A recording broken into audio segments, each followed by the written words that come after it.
सबै मित्र र नौजवानहरूमा म पार्टी केन्द्रको तर्फबाट न्यानो लाल सलाम गर्न चाहन्छु।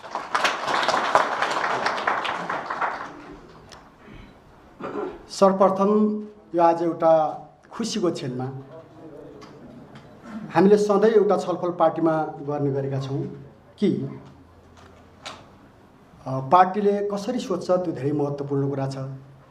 तर त्यसलाई बुद्धिजीवीहरूको बिचमा, नागरिकहरूको बिचमा, जनताको बिचमा र अन्तर्राष्ट्रिय क्षेत्रसम्म पनि विचार पुर्याउने कुरा धेरै महत्त्वपूर्ण छ र कैयौँ कुराहरूलाई समयमै त्यो गर्न सकिएन भने फुलहरू झर्ने सम्भावना हुन्छ।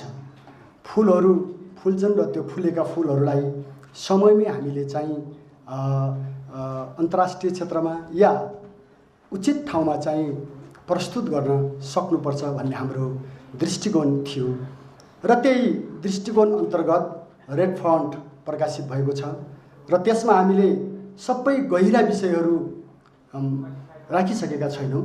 हामीले हाम्रो पार्टीका दृष्टिकोणहरू, मोटो मोटो दृष्टिकोणहरू, एकीकृत जनक्रान्ति भनेको के हो, हामीले यो किन संश्लेषण गर्यौँ, वैज्ञानिक समाजवादलाई हामीले कसरी बुझेका छौँ, मित्र शक्तिहरूसँगको सम्बन्धलाई हामीले कसरी बुझेका छौँ, त्यसपछि हाम्रो राजनीतिक कार्यक्रम कस्तो छ, हाम्रो आर्थिक कार्यक्रम कस्तो छ, हाम्रो सांस्कृतिक दृष्टिकोण के छ, हाम्रा मित्रहरूसँगको सम्बन्धलाई हामीले कसरी हेरेका छौँ, यो सबै कुरा सरसर्ती हामीले रेड फ्रन्टबाट प्रस्तुत गर्ने प्रयत्न गरेका छौँ।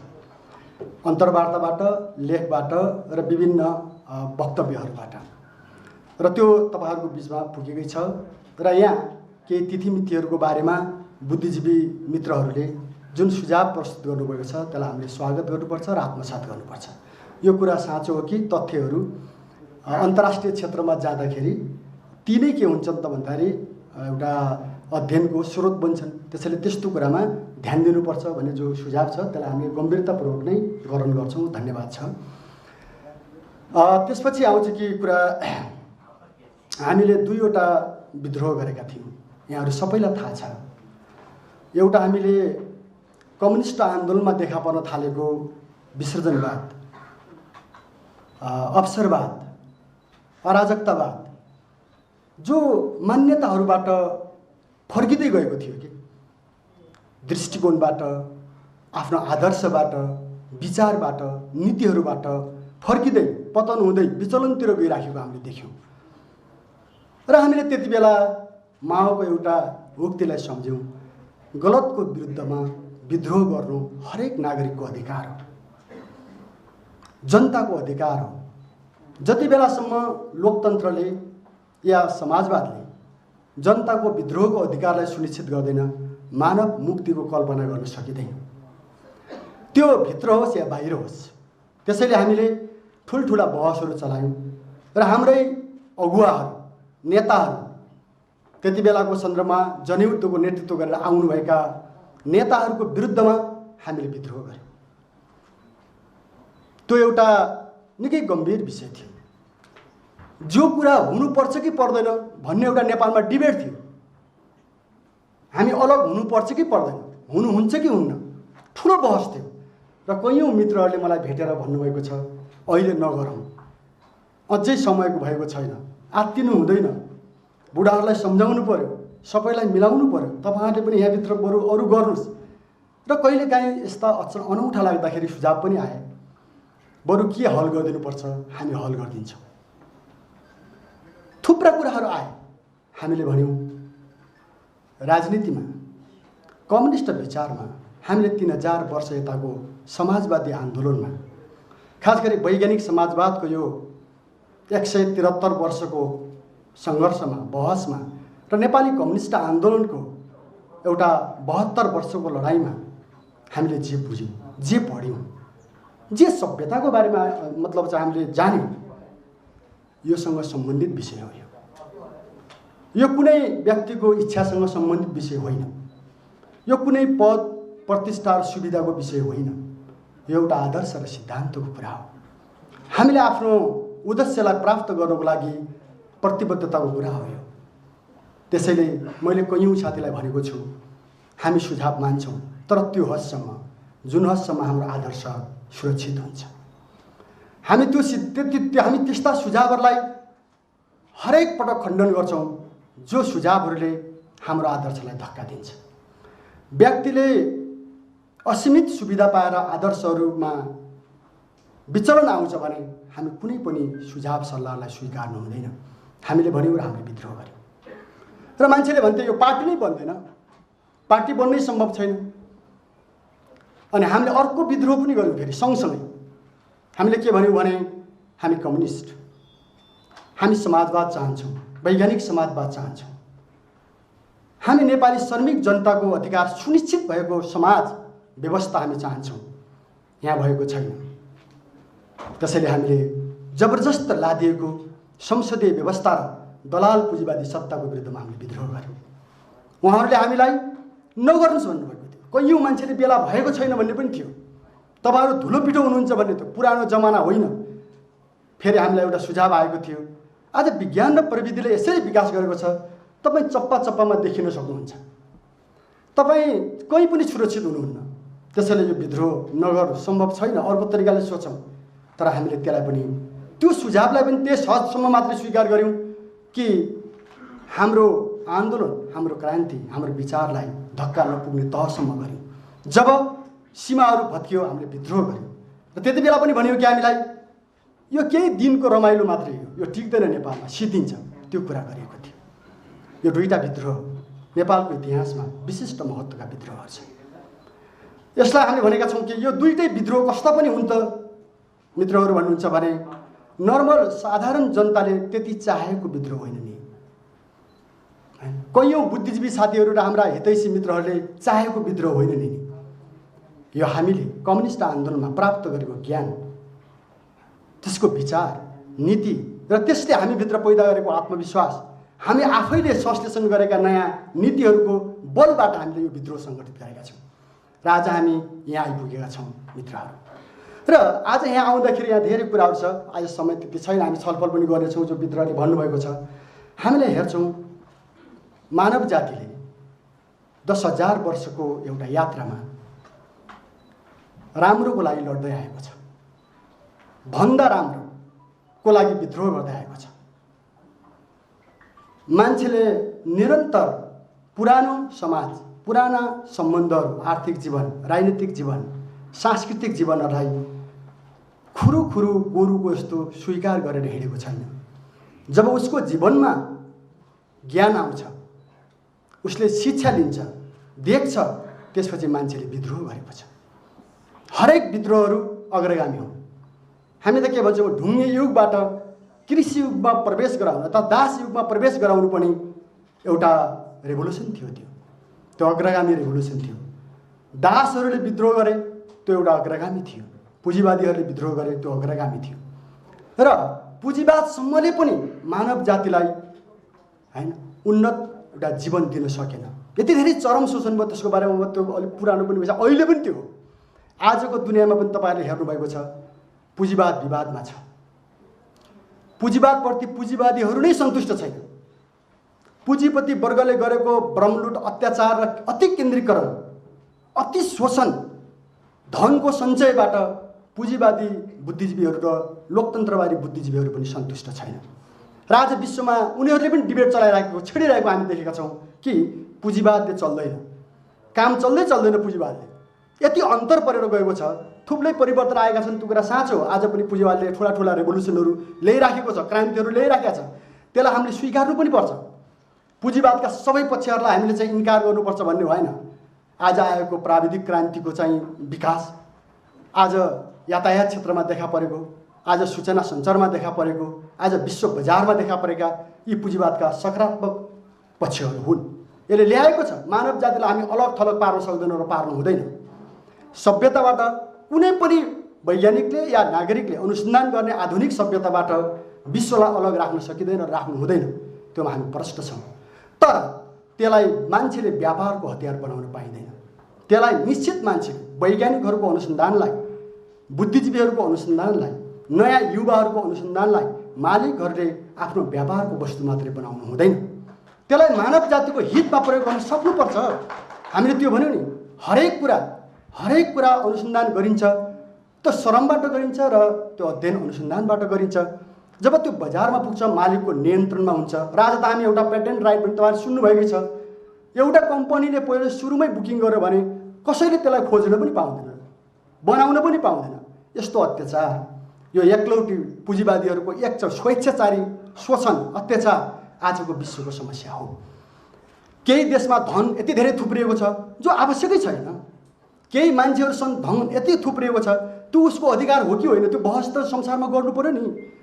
एउटा प्रविधि या एउटा कुनै नयाँ वस्तु अनुसन्धान गरे बापत उसले खरबौँ खरब डलर आफ्नो खल्तीमा भरिराख्नु पाउनु उसको त्यो मानवीय हिसाबले पनि त्यसको त्यो अधिकार हो कि होइन? त्यसको ज्ञानबाट सबै मानव जातिले हासिल गर्न पाउनुपर्छ कि पर्दैन सुविधा? यस्ता थुप्रा डिबेटहरू छन्। त्यसैले हामीले के भन्छ, जहाँ अर्थशास्त्री अब मैले एकदम पढिरहन्छु उहाँको, हाम्रो के अरे हाम्रो रोकाजीको हिँडिहाल्नुभयो क्या, पुरन्जुनजीको होइन हुनुहुन्छ, ए कहाँ कता जानुभयो? ए होइन आचार्यजी के उहाँलाई पनि भन्नु छ। मैले उहाँ प्रतिबन्धमा मैले उहाँको सबै सुनेको छु कि, उहाँको विश्लेषणहरू। अनि हाम्रो द्वारिकाजीको हामीले हिस्ट्री नै पढेका छौँ होइन। यहाँ जति पनि साथीहरू हुन्छ हामीले बहस सुनिराखेका छौँ सबैको। ऊ पनि बिजानुभएका डाक्टर साहबहरू पनि होइन, उहाँहरूको काम अर्थी उपस्थिति नै ठिकै छ, त्यो पनि होइन राम्रो छ, सुन्नु पनि पर्छ। मैले भने बुद्धिजीवीहरूले आफूले मात्रै सुनाउनुपर्छ भन्ने मानसिकताबाट मुक्त हुनुपर्छ।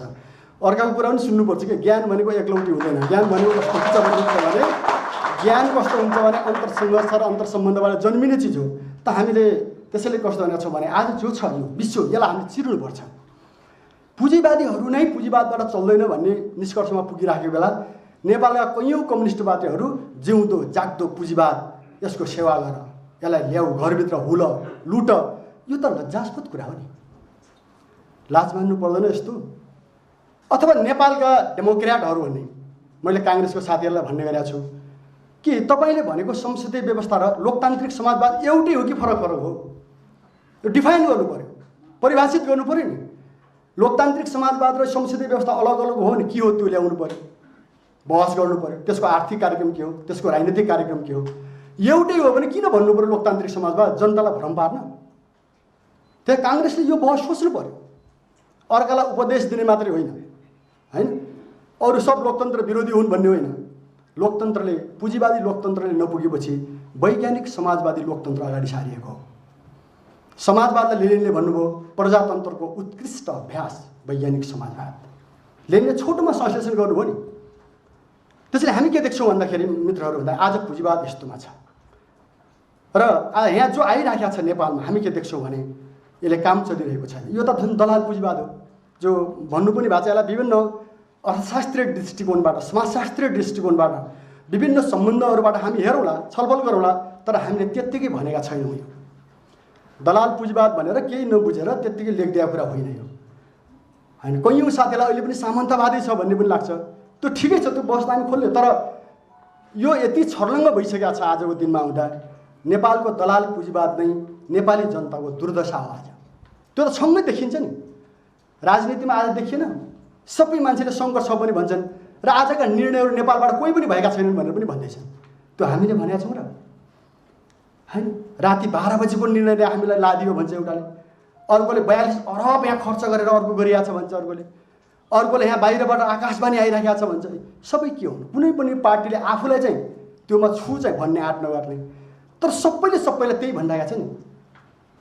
यो राजनीतिको दलालीकरण हो, भद्दा दलालीकरण।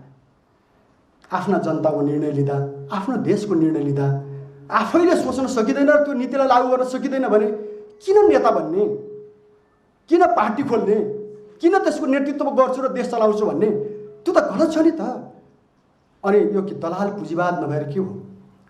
यो राजनीतिको दलालीकरण नभएर के हो? पार्टी एकता गर्दाखेरि नि विदेशी चाहिने, पार्टी फुटाउँदाखेरि नि विदेशी चाहिने, सरकार ढलाउँदा पनि विदेशी चाहिने, सरकार बनाउँदा पनि विदेशी चाहिने, दिउँसो पुगेन राति गर्नुपर्ने, राति पुगेन हवाईजहाजमा चढेर गर्नुपर्ने, बिरामी भएर ढाड फुस्काएर गर्नुपर्ने, विदेशका हस्पिटलमा भरिएर गर्नुपर्ने। के हो? पञ्चायतको बेलामा यति अचाक्ली थिएन कि, त्यही पनि हामी विद्यार्थी हुँदा जोड जोडे नारा लाउँथ्यौँ, पञ्चहरू घुँडा दुख्यो भने पनि उहाँ सिङ्गापुर पुग्छन् भन्थ्यो कि आज त किन त्यस्तो हुन्छ नभए बिरामी पनि स्टेजरमा हालेर बोकेर हिँड्छ मान्छे त्यस्तो भनि त आएको त यो के यो दलालीकरणको भत्ताहरू भयो त्यसैले हामीलाई जनतालाई सम्झाउनुपर्छ यो अर्थतन्त्रमा हेर्नुहोस् त विदेशी माल लिएर यहाँ बेचेर खाने भए अनि विदेशको पुँजी लिएर यहाँ चर्को ब्याज लगाएर जनतालाई लुट्नु भए यो पुँजीवादको कहाँ छ अर्थ अन्त सबै विदेशीबाट सामान ल्यायो नेपालको बजार अनि पुँजीको पलायन नेपालमा भएको इन्डिया मात्रै हाम्रो पुँजी कति याद रहेछ भने 15 साल भन्नु सायद उहाँ थाहा छ 4 खरबभन्दा बढी त इन्डियामा मात्रै पुँजी गयो यहाँबाट नेपालबाट अनि वस्तु ल्याउने हैन विचलन गर्ने त्यसलाई तपाईँ शोषण गर्ने पुँजी ल्याउने एकाधिकारवादीबाट ठुला निगमहरूबाट पुँजी ल्याउने नेपाली जनताको भएको पुँजी खोज्ने यो दलाली पुँजीमा अर्थतन्त्रमा प्रवेश गरेको दलालीकरण हो नि त कब्जा गर्ने जमिनको कुरा जमिन चाहिँ हिजो जमिनदारहरूको हातमा थियो आज सबै दलालहरूको हातमा गइरहेको छ जमिन किसानको हातमा खै जमिन अहिले एउटा घडेरी किन्नको लागि यहाँ मान्छेले जुनीभरि चाहिँ हड्डी खुवाउँदा पनि सम्भव छैन अब नेपालमा यो छ नि त नेपालको जमिन त यहीँ छ नि कोही गएको छ यहाँ नेपालको धरती यहीँ छ तर नेपाली जनता त्यसमा उभिन पाउँदैन आजको स्थिति त्यो छ नि त त्यसले यो दलालीकरण हो माफियाकरण हो यो राजनीतिक सम्बन्ध र आर्थिक सम्बन्धले सांस्कृतिक सम्बन्ध पनि त्यस्तै बनायो नि त चाकरी गुलामी लाज छैन घिन छैन हैन भन्नुहोस् त अरूको अगाडि लम्पसार परेको छ हैन सत्ता पाउनको लागि देशै बेचौँला भन्ने अहिले एमसीसीको फेरि सुरु भइसकेको छ यो त राम्रो यति गरेपछि हुन्छ भन्ने विज्ञापन बजिरहेको छ कति बेला त्यसैलाई गरिन्छ चुच्चे नक्साको कुरा छ यहाँ यो सबै कुरा गर्दा के देखिन्छ त भन्दाखेरि राज्यलाई राष्ट्रियतालाई देशको सार्वभौमिकतालाई हैन सुविधा र कुर्सीको लागि लेनदेन गर्ने विषय संस्कार संस्कृतिमा कसरी आयो अघि यहाँ भन्नु पनि भयो हाम्रा पुराना अग्रजहरूले बुद्धिजीवी साथीहरूले खुकुरीको भरमा बनाएको देश त यो हो त आफ्नै जनताको पौरखद्वारा खडा गरेको देश त यो हो त यहाँ के छन् यहाँ छलफल त हुन बाँकी छ त्यो छुट्टै हुन्छ त तर यो प्रगति हो यदि त्यो हुँदैन थियो भने सायद आज नेपालको अस्तित्व रहँदैन थियो त्यति बेलाको एउटा केन्द्रीकृत नेपाल बन्दैन थियो भने आज नेपाल रहँदैन थियो आज हामी कहाँ विद्रोह गरिराखेका हुनु पर्थ्यो अर्को काश्मीर जन्मिराखेका हुन्थ्यो होला भन्नुहोस् न यस्तो हुन्थ्यो नि त अर्को काश्मीरका युवाहरूले लडे जस्तो लड्नु पर्थ्यो होला नि त हामी यहाँ छौँ गौरवका साथ छौँ अनि आजका यिनी मान्छेहरूले त्यो गर्ने कुरा हैन सांस्कृतिक ढङ्गले के हो त्यो संस्कृति यति विचलनतिर गएको छ अनि मान्छेलाई भन्ने के भन्दाखेरि मेरो शरीर मेरो अधिकार भन्ने अनि लगेर मान्छेलाई व्यापार गर्ने बजारमा लिएर हाम्रा युवतीहरूलाई खुलेआम वस्तुको रूपमा चाहिँ खरिद बिक्री गर्ने यो संस्कार तपाईँको चाहिँ कोही नेपाली संस्कार हो यो नेपाली संस्कार भनेको आफ्नो खुट्टा उभिएर लड्ने खाने पौरख गर्ने संस्कार हो जनताको मौलिक संस्कृति भनेको आज त्यो छैन नि त यावत कुराहरू भएपछि हामी के देख्छौँ आजको यो समस्या नेपालको यो दलाल पुँजीवाद यसलाई हामीले परास्त गर्नुपर्छ हामीले त्यो भनेर यो विद्रोह गरेको हामी लड्दैछौँ र टाइम यहाँ अर्को एउटा मिटिङ हामी पछि छलफल गरौँला र अब यहाँ मैले छोटो भन्ने कुरा के छ भन्नुहुन्छ भने होइन कि हामीले अहिले समाजवादलाई बुद्धिजीवीहरूको बिचबाट पनि हेरेका छौँ र हामीले समाजवादलाई त्योभन्दा धेरै 100औं गुणा बढी म आफैले झुपडीमा बसेर किसानहरूसँग समाजवाद पढिँदैछ मतलब त्यो छ नि त समाजवादका ठिलीहरू पढेर होइन अनि समाजवादको विरुद्धमा हतियार उठाउन खोज्नेहरूसँग हामी दर्छौँ त यो त्यसैले यो हेर्न जरुरी छ समाजवाद के हो मार्क्सले क्यापिटल लेख्नुभयो हामी अर्को लेख्नुपर्छ नेपालमा समाजवाद के हो आकाशमा नाचेर समाजवाद आउँदैन एउटा भोको किसानको तपाईँको घरसँग एउटा सामान्य युवा जो बेचिँदैछ त्यसको जीवनसँग होइन हाम्रा जो अलिकति राष्ट्र निर्माण गर्छौँ भन्ने देशभक्तहरूसँग बुद्धिजीवी त्योसँग जोडिएको समाजवाद हेर्न जरुरी छ त्यसैले हामीले भन्यौँ युनिफाइड पिपुल्स रेभोल्युसन अब हुने भनेको एकीकृत जनक्रान्ति हो किसान मजदुर विद्यार्थी बुद्धिजीवी देशभक्त सच्चा लोकतन्त्र प्रगतिशील लोकतन्त्रवादीहरू कम्युनिस्टहरू यी सबलाई एकगठ गराएर हाम्रो समाजलाई बदल्ने क्रान्ति चाहिएको छ हामीलाई हामी त्यो क्रान्ति गर्छौँ गर्ने भनेर हामी अगाडि बढिरहेका छौँ नि होइन एउटा किसानलाई 1 रुपैयाँ आर्जन गर्ने ज्ञान पनि थाहा छैन अहिले होइन अनि हामी ठुला ठुला कुरा गरेर आकाशमा उठ्छौँ भन्नुहोस् न होइन त्यसले हामीले सोचेको समाजवाद के हो हामी विद्यार्थी हुँदाखेरि कलेज छोडेर हिँड्दाखेरि हामीले देखेको समाजवाद गलत हो त्यो कोही फेल खायो होला सोभियत सङ्घ फेल खायो होला आजको सोभियत सङ्घ खायो के तपाईँको अक्टोबर क्रान्तिको सोभियत सङ्घले फेल खाएको हो अक्टोबर क्रान्ति त्यति बेलाको रुस लेनिन र स्टालिनको नेतृत्वमा आएर तपाईँ हामी सबैलाई थाहा छैन, पढ्नु पर्दैन। 30 को दशकमा संसारको पुँजीवाद सङ्कटमा पुग्दाखेरि सङ्कटमा नपरेर हैन 16% 16% आर्थिक वृद्धि दर गरेर बस्ने रुस होइन, सोभियत जनता होइन। अनि त्यो फेल खायो। कसरी खायो त्यो फेल? ब्रिटेनले, अमेरिकाले 100 वर्षमा नगरेको विकास रुसका श्रमिक जनताले 15 वर्षमा गरेर उछालेको होइन। अनि हिटलरलाई परास्त गर्ने हाइड्रोजन बम हो, लाल सेना होइन। तपाईँको चाहिँ स्टालिनग्राडबाट लखेटेर बर्लिनसम्म पुर्याउने श्रमिक जनताहरू होइनन्।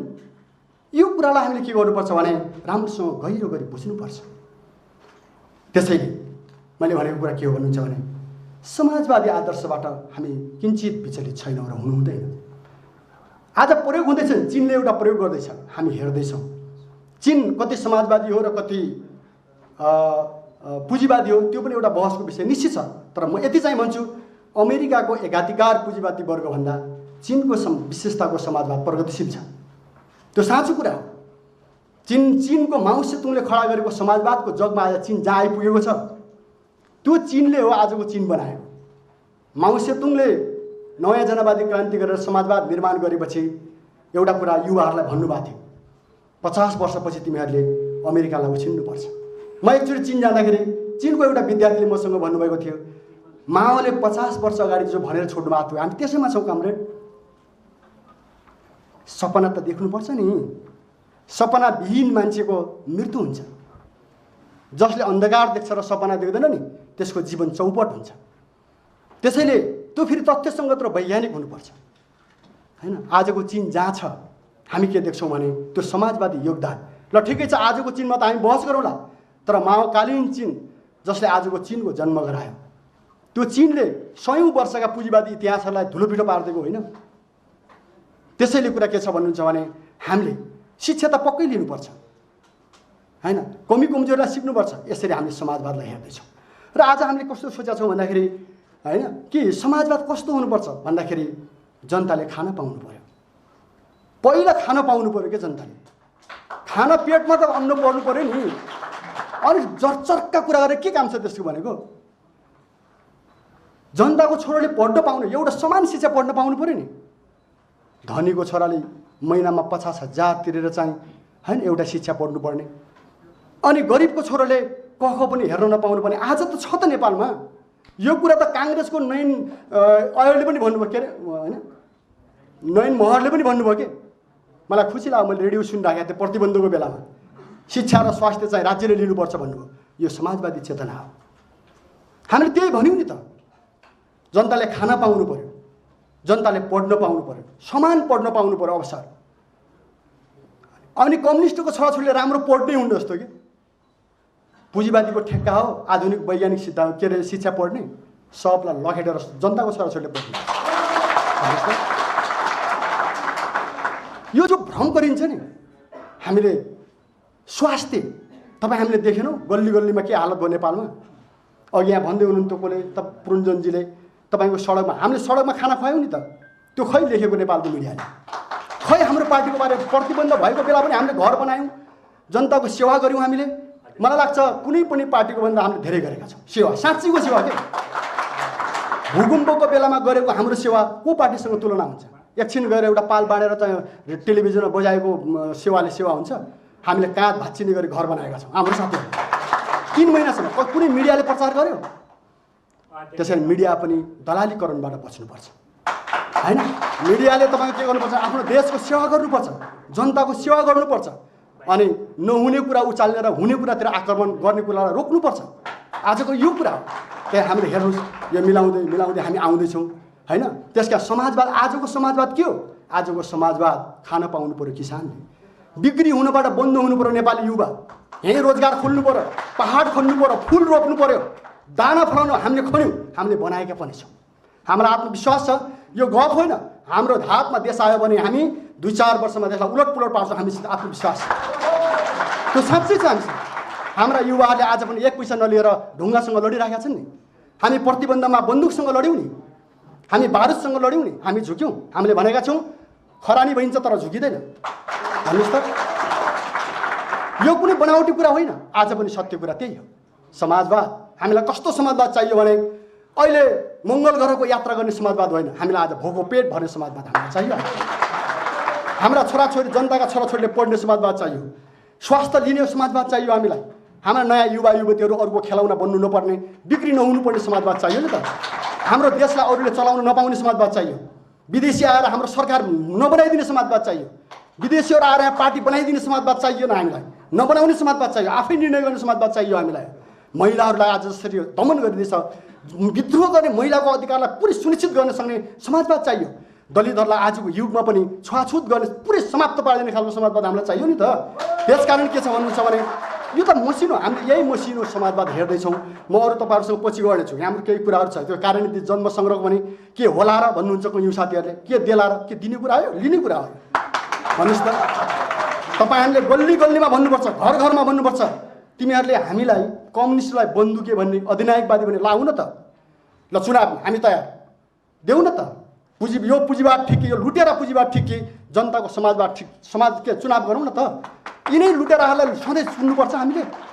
वाक्क भएर बाबुरामजीले पनि अस्ति भन्दै हुनुहुन्थ्यो, हामी नबिग्रे त होइनौँ, बिग्रेकामा कम बिग्रिया भन्नुहोस् है भन्दै हुनुहुन्थ्यो अस्ति संसद। भन्नुहोस् त, साँचो कुरा हो त यो होइन? बाबुरामजीले ठिक भन्नुभएको छ त होइन? त्यसैले के देखिन्छ त मित्रहरू भन्नुहुन्छ भने, कमरेडहरू भने कि हामी त्यस्तो एउटा समाजवाद हामी ल्याउँ न त। जन्मसँग दिनुहोस् न त, ल्याउँ न, खोसेर ल्याउने हो, त्यो लड्ने हो युवाहरू होइन। चोकचोकमा 36 सालमा जन्म सङ्ग्रह हुन्छ, आज गर्न हुँदैन। पञ्चायत ठिक कि बहुदल ठिक भनेर चुनाव गर्नुहुन्छ, आज पुँजीवाद ठिक कि के अरे समाजवाद ठिक भनेर चुनाव गर्न मिल्दैन? मिल्छ नि, मिल्दैन भन्नेहरू लुटेराहरू, त्यो भन्नु पऱ्यो नि त। हरेक सत्ताले सुन्नु होला, हरेक सत्ताले एउटा लुटेरा वर्ग जन्माउँछ र त्यो लुटेरा वर्गले यसैलाई अन्तिम डेमोक्रेसी भन्छ। खापा छ, ला छ, सारा मोज गरेको छ, मस्ती गरेको छ, उडाएको छ देशलाई, त्यसले यसैलाई अन्तिम भन्छ। अन्तिम हो यो। यसका त कैयौँ स्टेप, योभन्दा अगाडि थुप्रै खालका समाजवादको अनुसन्धान भइसकेको छ। त्यसैले गरौँ, यो हो कार्यनीति। कैयौँ साथीहरूको मनोबलै छैन, सायद साथीहरूले कोठाबाट त्यो देख्दा पनि देख्नुहुन्न।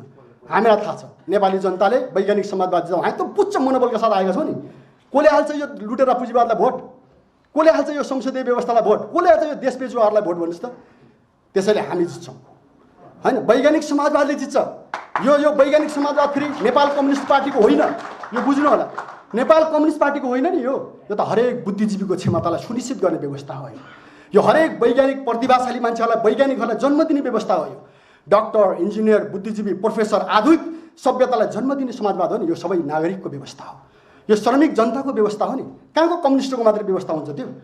सभ्यताको जन्म दिने नयाँ व्यवस्था हो। त्यसैले समाजवादको बारेमा भ्रमित हुन जरुरी छैन, किनकि त्यसो होइन भने किन सबैले समाजवाद भनेको? काङ्ग्रेसले लोकतान्त्रिक समाजवाद, बाबुरामजीहरूले सङ्घीय समाजवाद, कमल थापाजीले राष्ट्रिय समाजवाद भन्न थाल्नु भएको छ, समृद्ध समाजवाद होइन। के हामीले वैज्ञानिक समाजलाई प्रतिस्पर्धा गरौँ त, त्यहाँ पनि किन डराउने? प्रतिस्पर्धा गर्न हामी डराएको कि पुँजीवादीहरू डराएको? संसदवादी डराएको कि हामी डराएको? हामीले विद्रोह गरेको डराएको हुन्छ, विद्रोह गरेको साहस गरेको हुन्छ। कहाँ छ तपाईँको डराएको भन्ने? हामीले त विद्रोह गरेको हो नि यो संसदवादसँग, डराएको हुन्छ त्यो भन्नुहोस् त। प्रतिस्पर्धा नगरेर पहिलेको जस्तो कि बम मात्रै हाने कि जुलुस मात्रै गर भन्ने, दुइटै हानिन्छ, दुइटै गरिन्छ नि त चोरी खोलेपछि। तर कुरा के छ भन्दा त्यो बमको कुरा गरे होइन मैले, फेरि तपाईँलाई अर्को होला होइन। मैले भनेको कुरा के भने हामीलाई प्रतिबन्ध किन लाग्यो? यानसिललाई नेपाल सरकारले कारवाही गर्नु पर्दैन थियो? अहिले पनि 62 अरबको बहस आइरहेको छ होइन। यानसिलले त्यति बेला 72 अरब भएर चोलेन्द्र शमशेरको नेतृत्वमा फैसला भएको होइन? ल म हिँड्ने बेला भयो है। त्यसैले यो मैले अलिक भन्नु खोजेको छु कि कुरा होइन। अदालतले फैसला गर्ने, सरकारले कारवाही गर्नुपर्ने सट्टामा हाम्रा युवाहरू गएर कारवाही गरे त अनि के बिग्रियो त्यहाँ? हामीलाई त पुरस्कार पो दिनुपर्छ अनि प्रतिबन्ध लाउनु। त्यो यो कुरा छ। माफिया बालुवाटारमा प्रधानमन्त्रीको जमिन बेचेर खानेलाई कारवाही गर्यो, हामीलाई प्रतिबन्ध हुनुपर्छ? आफ्नो जमिन संरक्षण नगर्ने सरकारले हामीलाई पनि, यो सबै बहस छ शिक्षामा, स्वास्थ्यमा, रोजगारीमा होइन। यो सबै जो छ मैले समाजवाद हामी यो यहाँ खोज्दैछौँ। समाजवाद ठुलो होइन, यही हो समाज। यो पुरा हुन्छ हामी तयार, यो पुरा हुँदैन हामी विद्रोह, हामी सङ्घर्ष, हामी अगाडि बढ्ने, त्यो हो नि। त्यसकारण कुरा के छ भने अरू कुरा हामी पछि गर्नेछौँ। कम्तीमा यो सन्देश हामीले अझ सोध्दैछौँ कि वैज्ञानिक समाजवाद कस्तो भने भनिदिनु, मैले त्यो भन्नु छ। हामीले सोचे वैज्ञानिक समाजवाद योभन्दा 1000 गुणा उत्तम र राम्रो समाजवाद हो। यो छैन अहिलेको गए गुजरको यो तपाईँलाई के टुकुचा भन्दा पनि फोहोरी यो लोकतन्त्र, योभन्दा 1000 गुणा राम्रो सफा लोकतन्त्रको कुरा गर्दैछौँ हामी। हामीलाई कुनै डर छैन जनताबाट चुनेर आउन, हामीलाई कुनै चिन्ता छैन। भोलि समाजवादमा पनि, अर्थतन्त्रमा पनि नयाँ, सब नयाँ गर्ने हो, तर समाजवाद लिई छाड्ने हो। समाजवाद हाम्रो अधिकार हो। धन्यवाद।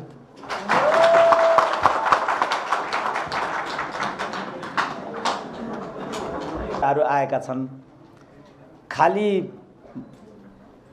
कम्मर मात्रै मर्काउने, छाती मात्रै पिट्ने खालको जुन पद्धतिमा हामी हुर्केर आयौँ, अब त्यो पद्धति अब अप्रासङ्गिक भइसक्यो। अब मलाई प्रसन्नता भयो कि त्यो क्रम अलिक खस्केर आएछ। अहिले चाहिँ साथीहरू विषयमा आउन थालेछन्, साथीहरू गम्भीर हुन थालेछन्। सायद उनीहरूले आफूले के गर्यौँ भन्ने कुरा पनि अनुभूति गरे कि लोकतन्त्र भनेको वास्तवमा दल खोल्ने र अभिव्यक्तिको स्वतन्त्रता मात्रै थिएन। सँगसँगै लोकतन्त्र भनेको सामाजिक, सांस्कृतिक र आर्थिक सुनिश्चितताको ग्यारेन्टी पनि थियो। जनयुद्ध त योभन्दा पनि धेरै माथि थियो। तर लोकतन्त्रले के दियो, जनयुद्धले के खोस्यो? हिम्मतिला छोराहरूले त भन्छन् यो कुरा अब आएर, हामी ती हिम्मतिला मध्येका हौँ। त्यसकारण हाम्रो अधिकांश ठाउँमा हाम्रो बोली बिक्दैन, हाम्रा लेखहरू छापिँदैनन्,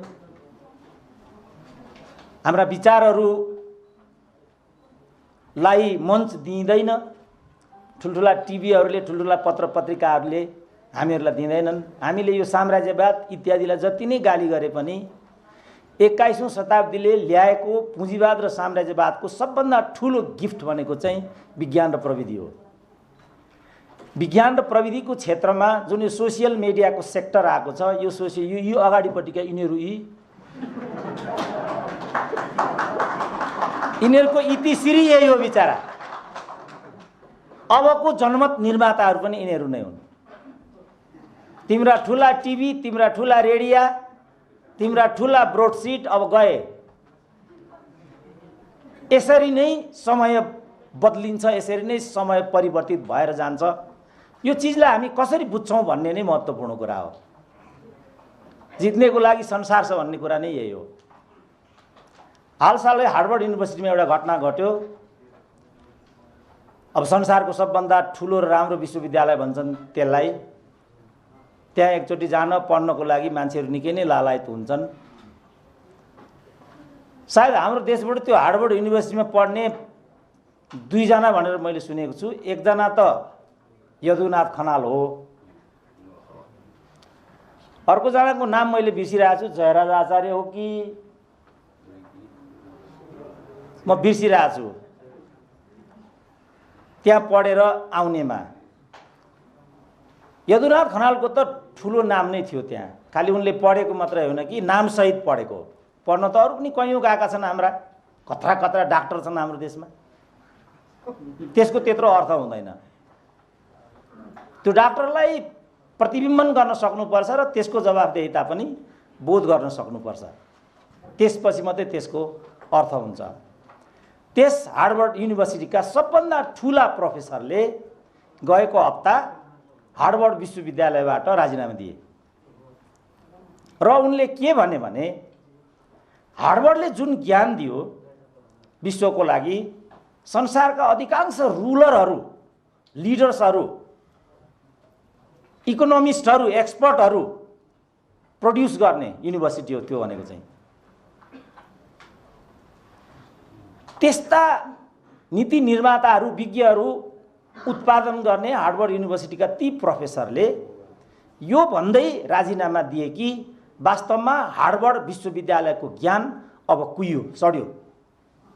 यस्तो विश्वविद्यालयको प्रोफेसर हुनुको अब अर्थ छैन। अब तपाईहरु जनयुद्ध भए ठाउँमा आउनुस्। तपाईहरुले जे चीजको लागि जनयुद्ध गर्नुभएको थियो त्यो कुहिएको छ कि छैन? हार्वर्ड युनिभर्सिटीको प्रोफेसर जति पनि जनयुद्ध लडेर आएका नेताहरू नहुने हो भने ती 15,000 जसले त्यहाँ जीवन दान गरे त्यसको के महत्त्व भयो? त्यसको खोजी वैकल्पिक क्रान्तिको सुरुबिन्दु हुनुपर्छ भन्ने मेरो आफ्नो मान्यता थियो।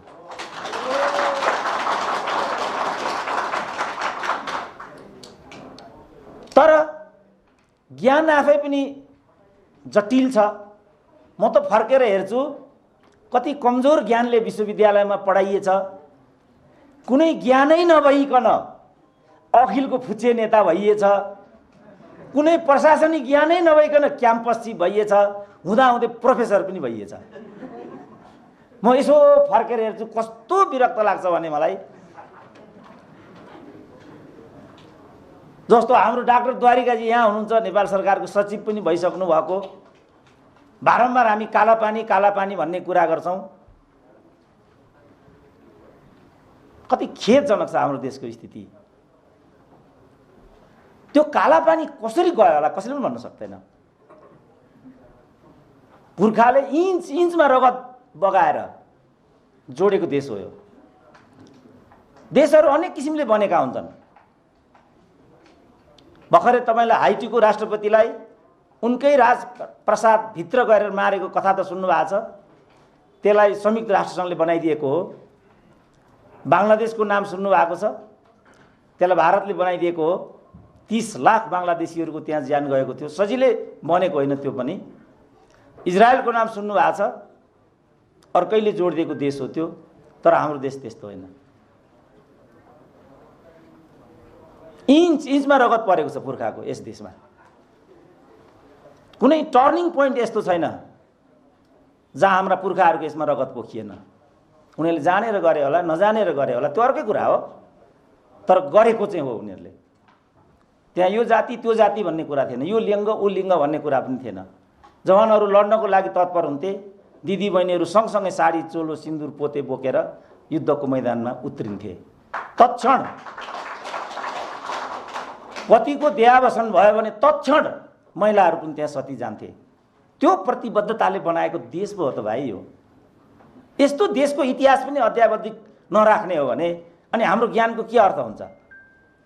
एकजना परराष्ट्र मन्त्री थिए। ती परराष्ट्र मन्त्रीले के भन्थे भने राजा महेन्द्रले 2 बाकस सुनमा कालापानी बेचिसकेको। सिटिङ प्राइम मिनिस्टर परराष्ट्र मन्त्रीले भनेको सिटिङ। अब तिनकै कार्यकर्ताहरू यहाँ छाती पिटिकन कालापानी भन्छन्। एमसीसी को कुरा पनि यही हो। थाहा छ यो एमसीसी कसले गरेको? यो कसले गरेको यो एमसीसी भन्ने? तिनकै कार्यकर्ता एमसीसी को भएन, एमसीसी भएन भन्छन्। 6वटा सरकार यसमा संलग्न छन्। 6वटा। र कुनै राजनीतिक दल र कुनै नेता एमसीसीमा असंलग्न छैन। अब अहिले आएर एमसीसी गर्नुहुन्छ कि हुँदैन भनेर लडाईँ गर्छन्। अहिले आएर लडाईँ गर्ने हो। 2059 सालमा सुरु भएको प्रोजेक्ट हो यो। यसको लागि अर्थ मन्त्रालयमा अलग विभाग छ। यसको अफिस याकेन यतिमा छ। 5 लाख तलब खान्छ त्यसको एमडीले। 3 अरब रुपियाँ खर्च भइसक्यो। यो चोटि 9 अरब रुपियाँ बजेटमा चाहिँ विनियोजन गरेको छ। यहाँ एमसीसी हुन्छ कि हुँदैन भनेर लडाईँ गर्छन्। यसरी ढाँट्ने हो जनतालाई।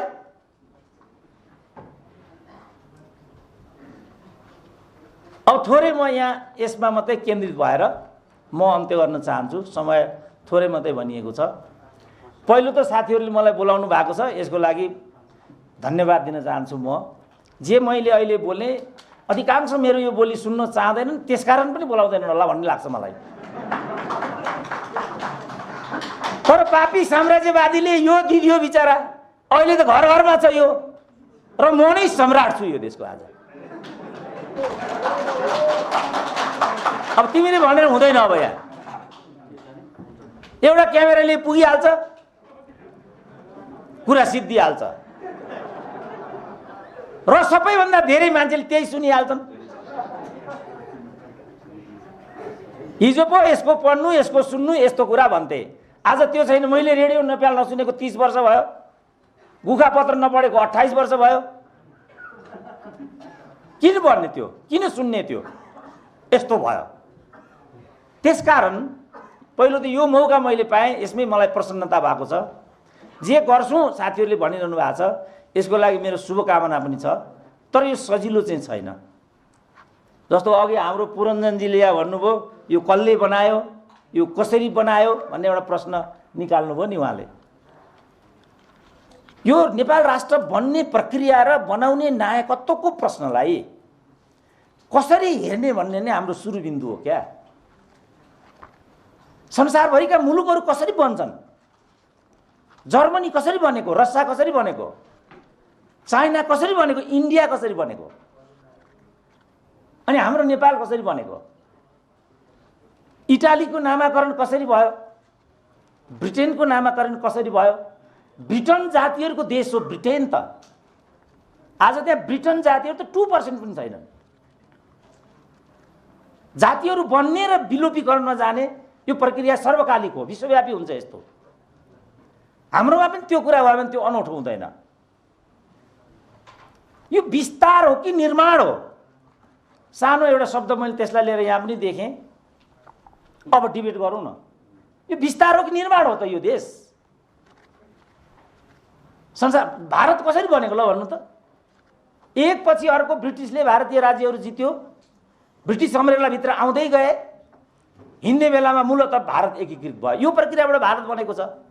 उपनिवेशवादले भारत निर्माण गर्नुहुन्छ भने सामन्तवादले राष्ट्र निर्माण गर्नुहुन्छ कि हुँदैन? त्यो प्रश्न हो। यसमा डिबेट गरौँ। अब सानो टेक्निकल कुरामा पनि समस्या त हुन्छ, जस्तो सुगौली सन्धिको कुरा आएको छ। यसैमा पनि सुगौली सन्धिको डेट भन्यो 22 कति भन्यो हेर्नु त, पेज नम्बर 16 मा सुगौली सन्धि भयो 4 फेब्रुअरी र 22 मार्च भनेर। अब यो वास्तवमा हो 2 डिसेम्बर र 4 मार्च। यति पनि शुद्ध लेख्न सजिलो छैन, सजिलो छैन नि। किताब पल्टाउनु पर्छ, किताब पल्टाउनु गाह्रो छ। ऱ्यापमा हुन्छ, जाडो भयो भने बाहिर दिन सकिँदैन, गर्मी हो भने अल्छी लाग्छ। मेरो जस्तो भयो भने खोज्दा खोज्दै 3 दिन लाग्छ। कुन किताब कहाँ छ एउटा हाल्दैन भाइ भनिदियो, ठोकिदियो। त्यसरी त हुँदैन।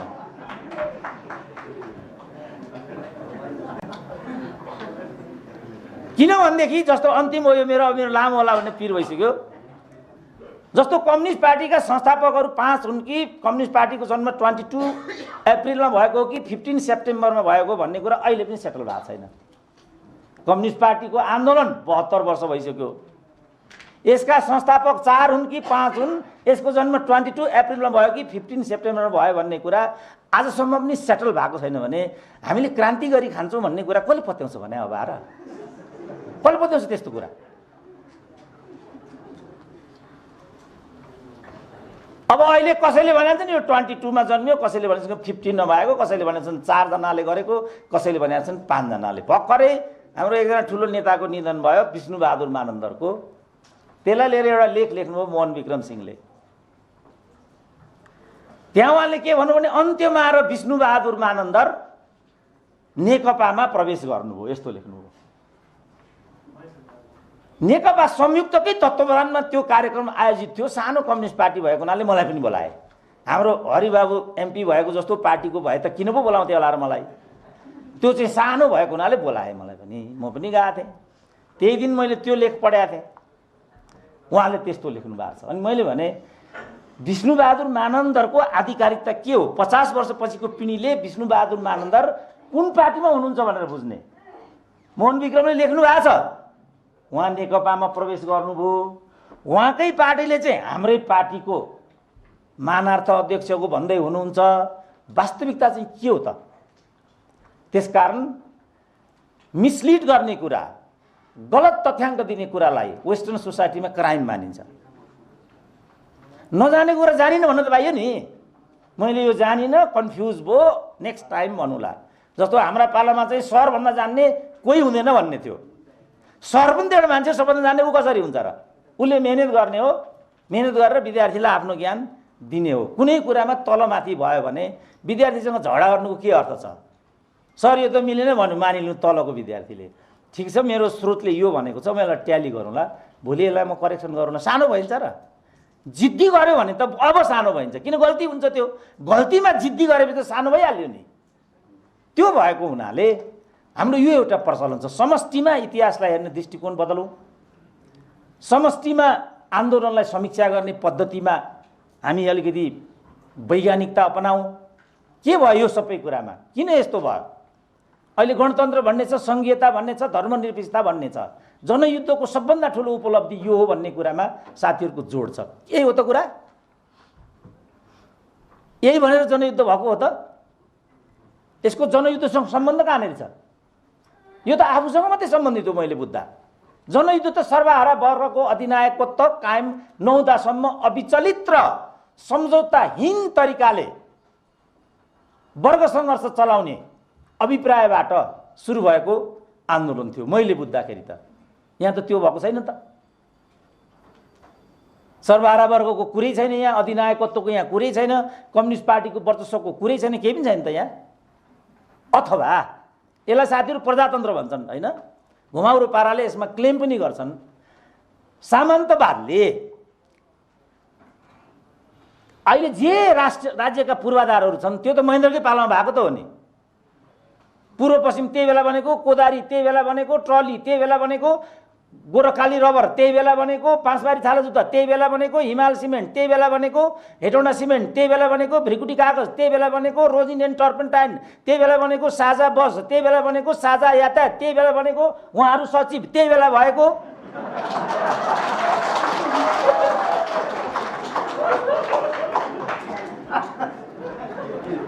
अनि त्यो गर्यो भने चाहिँ प्रतिगामी अरे सुरेन्द्रै केसी प्रतिगामी अरे गाँठे आमा मामा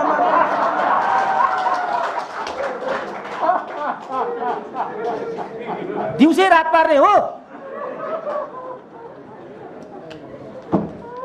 त्यसकारण पत्रकारिता भनेको एउटा ज्ञानको ज्योति हो। यसले हामीलाई ज्ञान दिन्छ, यसले हामीलाई सूचना दिन्छ, मेहनती बनाउन पनि सिकाउँछ। यसले यस्तो कुरालाई हामीले प्रवर्धन गर्नुपर्छ भन्ने कुरा विवादको विषय छैन। कोरोनाले गर्दाखेरि मैले 30 वर्षमा जति लेखेँ, जति पढेँ, जति चिन्तन गरेँ त्यो 30 वर्षभन्दा बढी मैले यो 2 वर्षमा गरेँ। त्यो व्यक्तिगत कुरा हो, के गरेँ त्यो भोलि भन्नुला। अन्तिम मेरो लाइन के हो भने त्यस अवधिमा मैले पढेका किताबहरूमध्ये एउटा किशोर नेपालको मेरो समय हो, त्यो चाहिँ पत्रकारितासँग सम्बन्धित, त्यो पत्रकारितासँग कार्यक्रम भएको हुनाले त्यसलाई मैले उदाहरणमा लिएर आएको। मैले पढेका किताबहरूमध्ये होइन कि शताब्दीकै सबभन्दा राम्रो किताब हो त्यो किशोर नेपालको। एउटा पत्रकारलाई राजनीतिसँग जोडेर पत्रकार हुन कति गाह्रो छ र नेपालमा चाहिँ त झन् साह्रो पत्रकार हुन कति गाह्रो छ, त्यसमा पनि बौद्धिक कुरो चाहिँ कति गाह्रो छ भन्ने कुराको समष्टि त्यो किताबले दिन्छ। र लास्टमा किशोर नेपाललाई हरेक पत्रिकाको सम्पादकबाट निकाल्दै निकाल्दै निकाल्दै निकाल्दै लास्टमा त बाबु कान्तिपुरमा मेरो एउटा लेखसम्म छापिदिने हो कि भनेर अनुनय विनय गर्नुपर्ने ठाउँमा पुर्याएको कथा छ त्यसमा। त्यस्तो देश हो यो। किनभने जुन पुष्पलालले यो देशमा कम्युनिस्ट पार्टीको स्थापना गरे, लास्टमा तिनै पुष्पलाललाई गद्दार भनियो। यति पीडा उनलाई भयो, पारिवारिक पीडा, पार्टीको पीडा, अन्य पीडा, बिचरा मुटुको रोगले उहाँ 52 वर्षमा बित्नुभयो। आमा जति नै गलत भए पनि तिनी जन्मदाता हुन्, तिनी बोक्सी हुन सक्दिनन्। पार्टीको संस्थापकलाई गद्दार भन्नु र आमालाई बोक्सी भन्नु एउटै हो। तर यिनीहरूले त्यो पनि भने। यस्तो गल्ती हामी भविष्यमा नगरौँ। जे गल्ती भएका छन् त्यसलाई हामी समीक्षा गरौँ, सही कामको लागि अगाडि बढौँ। मैले कडा बोल्ने भन्ने मलाई थाहा छ, क्षमा गर्नु होला, मेरो बानी नै यस्तै छ। धन्यवाद दिन्छु र बिदा लिन्छु।